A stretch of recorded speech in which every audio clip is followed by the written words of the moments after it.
Sahana Bhavatu, Sahanau Bhunaktu, Sahaviryam Karavavahai, Tejasvinavadi Tamastu Ma Vishavahai.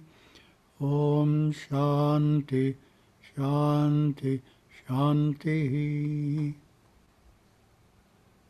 And we'll share the screen here. We are December 24th in Asia.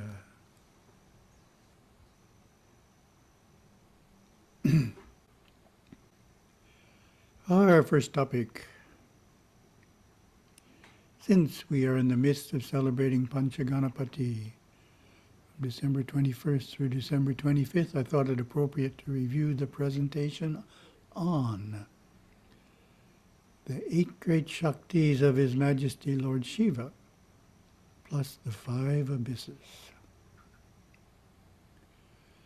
Start with a comment on the concept of Shakti, a common symbolism to depict the deities such as Lord Shiva as male and the God's energy, or Shakti, as his spouse.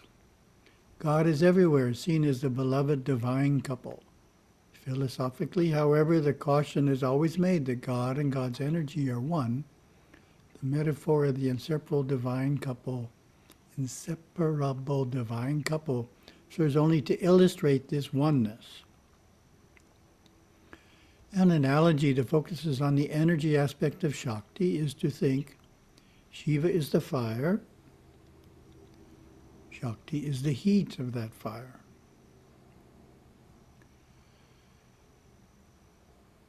And we get Gurdeva, starting here. There are 8 great Shaktis of His Majesty Lord Shiva. These vibratory rays can be felt through your body, especially the first 5. They should always be with you. What is this Shakti, you may be wondering? It is being in the presence of divinity.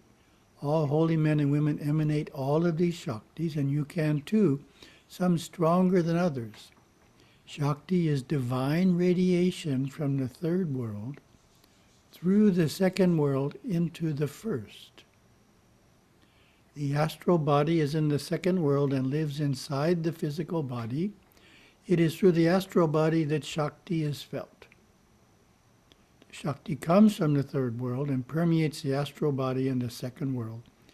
This is why the physical body sometimes seems to feel filled up with Shakti from deep within, permeating out to the inside of our skin. Deeply awakened souls become so filled with the Shakti of the divine that it permeates as cosmic rays out through the skin to the perimeter of the aura, the colorful film of light that surrounds the body. It is felt by other people and attributed as a personal darshan. Each of the 8 Shaktis of God Shiva has a color. The first Shakti is yellow, 2nd royal or sapphire blue, ruby red, 3rd Shakti is beautiful to behold. 4th is green, the emerald Shakti. The 5th, orange. The 6th, light blue. The 7th, lavender coming into purple, His Majesty's royal color. And the 8th is white, fading into colorlessness. These are similar to the colors that manifest in a rainbow.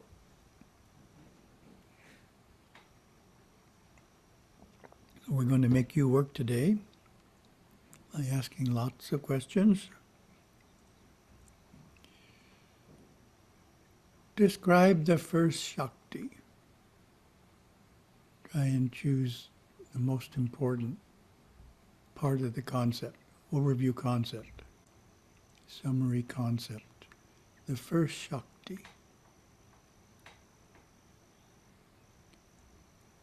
That's something we're all familiar with. The first Shakti, yellow in color, emanates the feeling of love and compassion that the good person naturally has for his or her immediate family.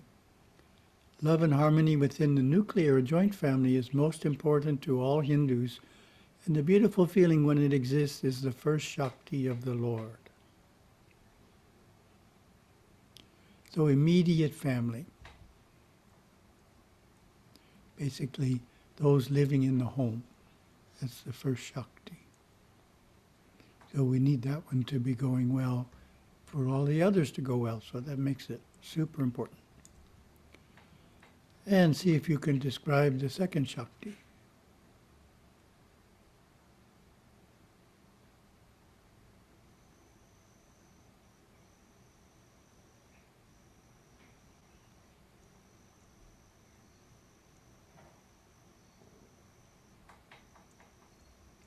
Second Shakti, sapphire blue in color, is the same feeling but extended to relatives, neighbors, and friends, all who are part of the extended family. So I'll read that again. Relatives, neighbors, and friends. In other words, people you interact with a lot. This is more difficult to hold as inharmonious conditions often arise. These are called etheric forces which come between people, causing misunderstanding and upsets. Through prayers and through worship, the first Shakti can be extended beyond the circumference of the immediate family. So that's a nice way of looking at it, extended. Starting with a very small group, making it larger, making it larger. That's the first three Shaktis idea. Describe the third Shakti.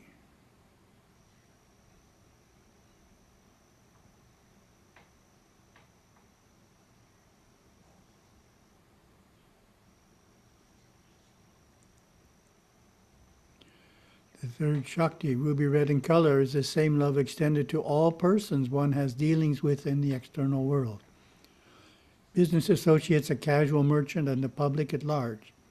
It is honest and harmonious relationships in conducting the business of trade and dealings in goods, finance, and the distribution of the wealth of the world. So these are people we don't know very well and don't interact with that often. Of the perimeter, so the immediate family,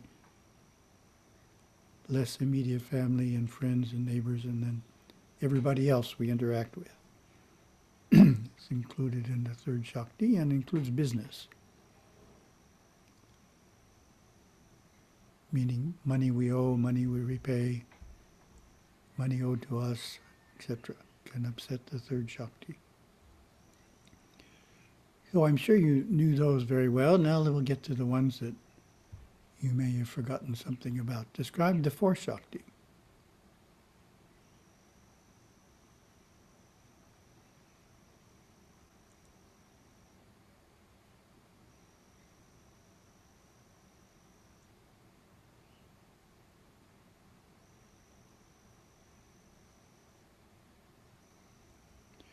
The fourth Shakti, emerald green in color, brings through the creative, intuitive mind the love of culture and all that it brings, religious formalities, and the respect and appreciation of discipline. Here we find the vibration of religion, which brings as a boon creativity in music, art, drama, and the dance. It is through the fourth Shakti that religious practices are performed consistently. So a word that Gurudeva uses in other writings a lot is culture, love of culture. He says it here too. So culture, meaning the refinement, not just the ordinary actions of living in the world, but the refinements of living in the world, which are optional. Some people don't manifest them. Music, art, drama, and the dance, religion, all people don't encompass this area of refinement, but it's important. And traditionally in culture such as music, art, drama, and the dance is taught to teenagers and even younger children as an important aspect of growing up. It's not just reading, writing, and arithmetic. But culture comes in as well, because it brings in a refinement of the nature. Describe the fifth Shakti.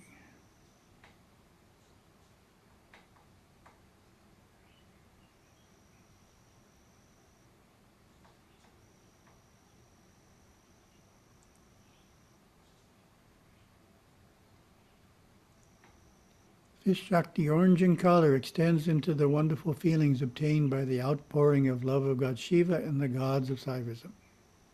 the love of God. That's one way of describing it. This gives the added boon of being able to be charitable. For those who love God, perform charity, build shrines and temples, participate in the overflowing generosity of their abundance. Earning the good dharma, find merit accrued for this life and passed on to the next.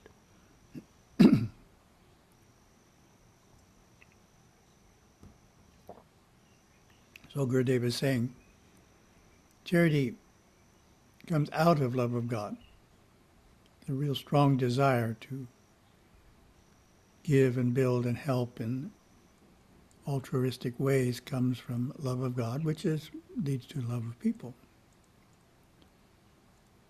So those are the 5 shaktis, and that's where Ganesha stops.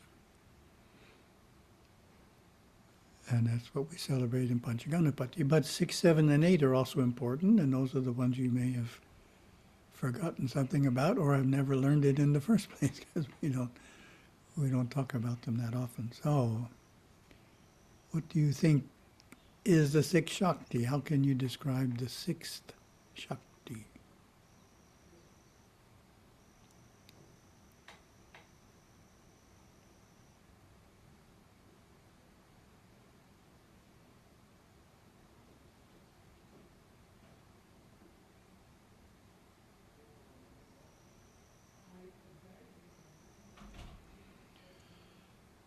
The 6th Shakti, light blue in color, is only felt in yogic meditation, when the crown of the head becomes the temple.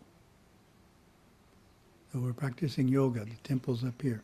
The high-pitched E tone ringing within it like a temple bell, and the kundalini awakened, the camphor light aglow. The 6th Shakti entrusted to Lord Murugan is that of yoga, the awakening of the kundalini, which should never be vied for until the first 5 vibratory rates of the Lord have been maintained and are a natural part of one's life.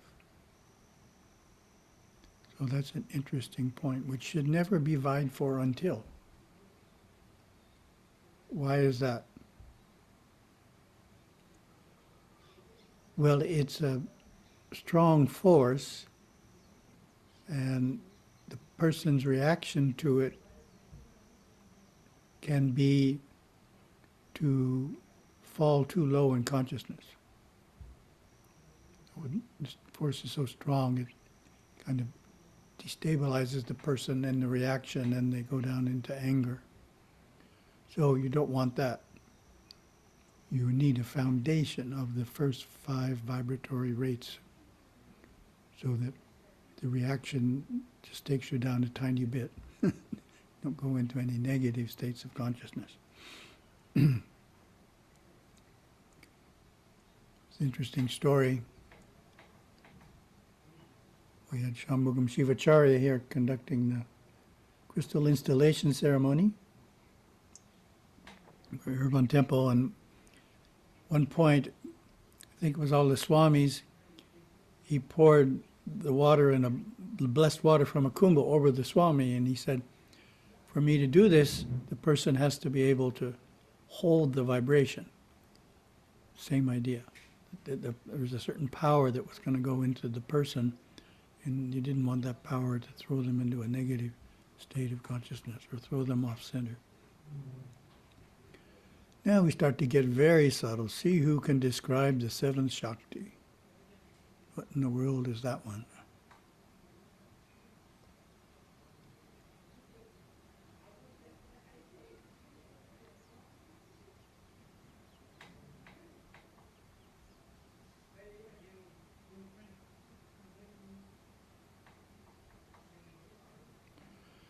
The 7th Shakti, lavender in color, is a great ray of the giving forth of spiritual teachings. So, spiritual teachings. From the brink of the Absolute, at which point Lord Shiva and his son Lord Murugan merge. This great Shakti is held by the rishis and the saints of our religion. Lord Murugan himself is a preceptor of all of our religion. The yogi, thus locked in his own yoke, finds himself seated on the 5th Shakti, supported by the lotus petals of the other 4. In this state of yoga, he then merges into jnana and answers to his deepest philosophical questions come crystal clear as the seventh Shakti penetrates the Akashic ether of his mind. Nicely written by Gurudeva there. Penetrates the Akashic ether of his mind. Well, basically, spiritual teachings, but intuitive spiritual teachings, coming from the superconscious, not just coming from memory and reason. And what's left? The eighth Shakti. Can you describe the eighth Shakti?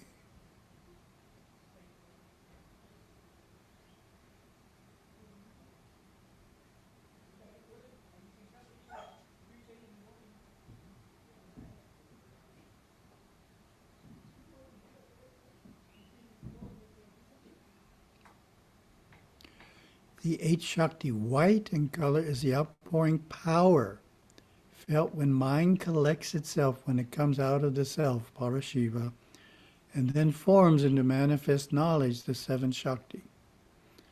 The seventh and eighth Shaktis are the Shiva Shakti, the great dance of creation. So outpouring power. So it's you have intuitive knowledge here, and this is the energy, actinic energy in its form before it becomes intuitive knowledge. It's just pure actinic energy, actinic power. And it comes down in vibration or becomes grosser and it turns into knowledge. These vibratory rays can be felt through your body, especially the first five. They should always be with you. Lord Ganesha, Mahadeva, son of Shiva Shakti, is the governing Lord over these first five Shaktis, and in his multifaceted form is shown having 5 faces. It is important to always worship Lord Ganesha first, before worshiping Lord Murugan or Lord Shiva, for in doing so you acknowledge the mind, the universal mind, the existence of the 5 rays he is guardian of, and then he releases you, or the conscious and subconscious mind releases your awareness to your soul, so to speak. Another way of saying that is, by worshiping Ganesha first, we quiet down our ordinary concerns, all the concerns we brought in about family, job, nation, state of the world, all the concerns we brought with us to the ceremony. By worshiping Lord Ganesha, they become quieted, and therefore awareness is released to deeper realms. So, for example, we had a Kritika Homa, monthly Kritika Homa in Iravan Temple this morning, conducted by Pravin Kumar. And he does quite a long Ganesha Puja there right at the beginning. It's after he purifies himself, the first thing he does is a lengthy Ganesha Puja. So that released all of our awarenesses to deeper levels, if we've tuned into it in the right spirit. Any puja is not automatic. You have to tune into it in the right way in order for you to experience its benefits.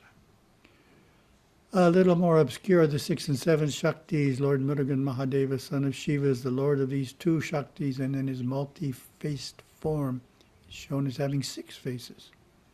It's important to worship Lord Murugan before beginning the worship of Lord Shiva, as an awakened Kundalini is needed to reach into the extremely subtle inner realms in which Lord Shiva resides. So Gurudev is pointing out one of the aspects of our Saiva Siddhanta teachings is we start with Ganesha worship, then we worship Lord Murugan, who helps the Kundalini become awakened. That's his 6th Shakti. Our lexicon defines Kundalini as she who is coiled, serpent power. The primordial cosmic energy in every individual, which at first lies coiled like a serpent at the base of the spine, and eventually, through the practice of yoga, rises up the Sushumna Nadi. As it rises, the Kundalini awakens each successive chakra. Turning to the 8 Shaktis, the 8th Shakti of outpouring power felt when mind collects itself when it comes out of the self is that of God Shiva himself. Emanating out from the 8th Shakti come forth the other 7. In Gurudeva's teachings, as I mentioned, he often stressed the importance of building a religious foundation, manifesting the first 5 Shaktis in your life through the worship of Lord Ganesha. That is spelled incorrectly. In Gurudeva's teachings, he often stressed the importance of building a religious foundation, making manifest the first 5 Shaktis in your life through the worship of Lord Ganesha.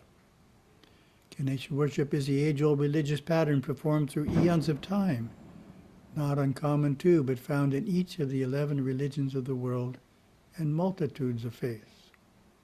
The height of religious experience in many religions is to uphold the first 5 Shaktis. So that different religions have different ways of expressing it. They don't all talk about Lord Ganesha.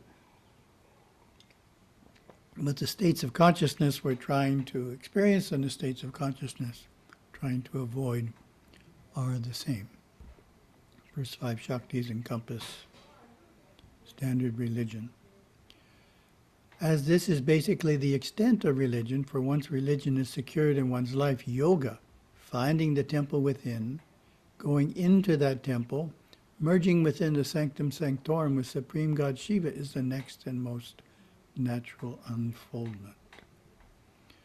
Most importantly, coming out of the practice of yoga, the Hindu who practices yoga as the firm foundation of the vibratory rays flowing through his nerve system of the first 5 Shaktis of Lord Shiva maintained within him through his personal association with Lord Ganesha. Thus he does not fall into an abyss. What is the abyss? It is the way of adharma and the fate of those who neglect religious practices or fall from any vows they may have taken along the way. There are 5 abysses, and they are the exact opposites in vibration to the first 5 Shaktis, so carefully guarded by Lord Ganesha.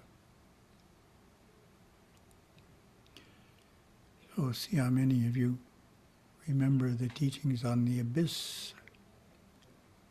Describe the first abyss. It's the opposite of the first Shakti, so that helps describe it. In other words, you take the word harmonious, you say not harmonious. Agreements, turn it into disagreements. Settling things, not settling things. Gives you a sense of the abyss. So the abyss, basically, you look for something you might have forgotten about. Oh, that's part of an abyss. Look for something you might have forgotten about in terms of applying it to oneself. The first abyss is inharmonious conditions within the home, fighting and squabbling among those who are near and dear to each other. This makes strong samskaras or scars in the subconscious mind, begins to create a subconscious that opposes any kind of furtherance of religious life. The first, therefore, is the deepest abyss and the most difficult to rise out of. Said another way, spiritual progress is not possible if one expresses devotion at the temple, but then comes home and expresses anger to family members. So sometimes we've encountered individuals like that. They're the most devout person in the world at the temple, but they come home and they think it's okay to yell, threaten their kids, which upsets the whole home and prevents them from going deeper. Describe the second abyss.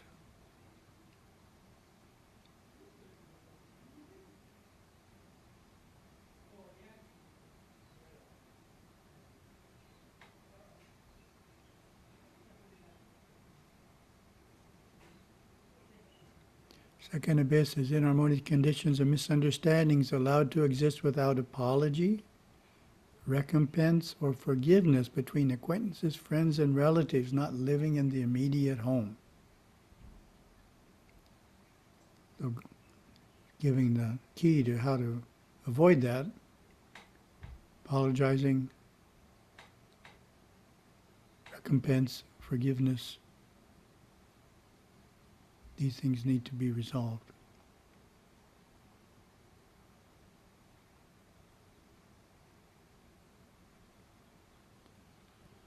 The third abyss. What's the third abyss? It's a little more general than the first and the second, which are pretty specific.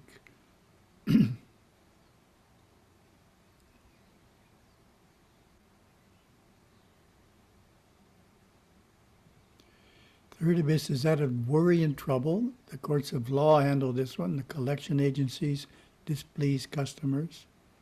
Lack of courtesy in business affairs, the borrowing and the lending of money, not following the terms of the borrowing and the lending, altogether throw their power into making a luscious, comfortable, luxurious abyss of inharmonious conditions within the business world. So that causes a certain level of disturbance if that's going on. Fourth abyss. That one may not be as obvious. What in the world is the fourth abyss?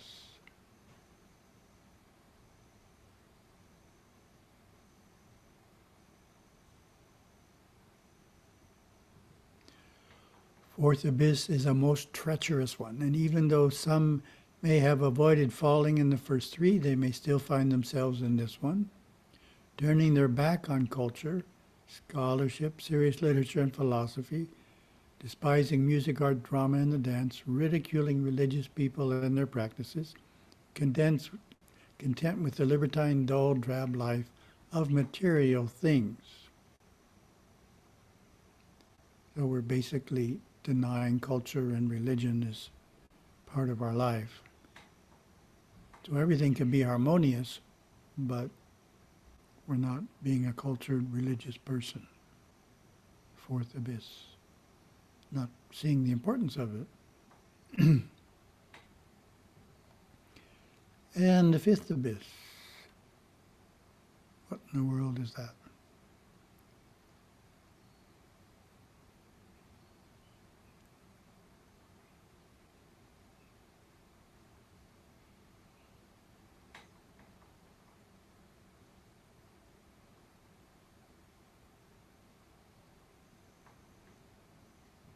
The fifth abyss is the dismal condition one experiences when devoid of the childlike spontaneity of spiritual giving, worship, and religious service. When this abyss grips and shrouds the soul, it is a negative vibration felt by the person who feels nothing when he goes to the temple, sees the deity as a piece of stone or metal, and who observes and faults those around him. So not really tuned into the depth of religion. Fifth abyss. Pretty subtle, but still important to avoid. I thought about asking what is the sixth abyss, which of course is a trick question because there isn't any, but I decided not to. In the realm of Lord Muruga there are no abysses, neither the sixth darshan nor the seventh have a corresponding abyss. However, once these two darshans are sought for through the practice of Kundalini Yoga, this is a repeat of this idea, the force of them will fling the yogi back into the 5 positive darshans of the Lord, or one or more of the 5 abysses of the asuras. It's plain to see that the doors of each abyss must be firmly closed, sealed off, before serious yoga practice is sought for or performed. So this is serious yoga practice. Not just breathing, doing a little mantra to relieve stress. This is when the Kundalini is awakened in a powerful way and as a reaction. There are 13 vibratory rates in all. 8 are positive and 5 are negative. Within all of them, beings live in the first world and the second world. The devas and the asuras are thusly explained. In Hindu mythology, there is as much reference made to the asura as to the deva. This is because the devas live within the first and second worlds in the first 5 shaktis. The Asuras live within the first and second worlds, within the first 5 negative force fields. It is this that makes duality seem real, and it is all of Lord Shiva, both the negative and the positive. The Asuras and the Devas within the realm of Lord Ganesha. Each Asura could well be likened to a Deva in an abyss, not to be feared, but prayed for and lifted out into the harmonious force fields. So that's an important perspective to always maintain. You run into people that are clearly Asuric, criminal, terrorist, and in Western thinking they get labeled evil. They are evil and we are good. But in Hindu thinking, everybody's good if you go deep enough, just they're temporarily caught in an abyss. And the idea is to help them come up out of it. Asuric forces are not a counterpoint, not a counterpart to good, nor do they equally balance good. They are counterbalanced by the 6th, 7th, and 8th darshan. Lord Murugan, when invoked by the devotee through his veil of wisdom, dispels Asuric forces and lifts the soul from darkness. So that's our Skanda Shakti story. It's depicted as the Devas and Asuras beings, but it actually, but it also takes place within oneself, getting rid of the abysses, experiencing the abysses.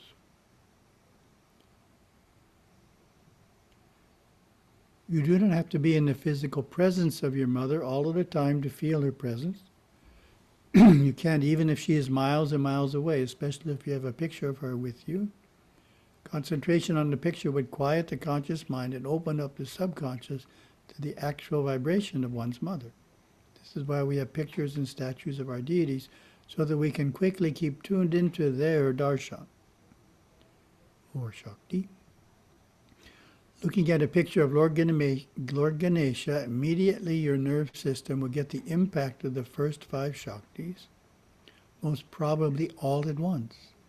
You would feel like royalty in the world, able to do anything permanent and secure, and these 5 darshans indicate that you should. Of course, the easiest place to learn to feel the 5 Shaktis is the temple.